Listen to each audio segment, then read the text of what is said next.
Kung titignan mo yung pupuntahan, di pa parang malayo. Pero pag lilingunin mo yung pinanggagalingan, malayo ka na. Hindi mo malalaman kung hindi ka susubok. Ang buhay ay isang malaking sugal.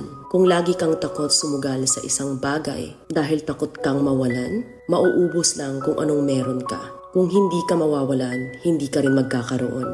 Kung ano man ang mga desisyon mo ngayon, yun ang magiging buhay mo bukas. Lakasan mo lang yung loob mo. Dahil ang mundong to, aapakan lang ang mga mahihina.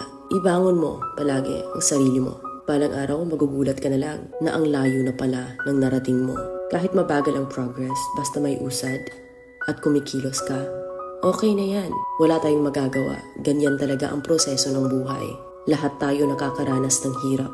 Hindi natin alam kung hanggang kailan tayo dito sa mundo. Kaya mas piliin mo maging mabuting tao. Ang pinakayaman na maituturing natin sa sarili ay ang ating mga pangarap.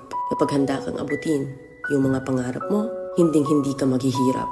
Kung lagi kang may pinagdaanan sa buhay or pagsubok, pruweba lang yan na isa kang magiting na sundalo. Sa mga pagsubok, diyan ka aangat, diyan ka babaguhin. Yung tatag mo kung paano ka mag-ayos ng problema.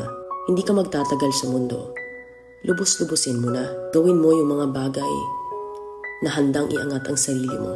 Huwag mo isipin yung mga sinasabi ng iba at huwag na huwag kang panghihinaan ng loob dahil lahat ng tao ay may iba't ibang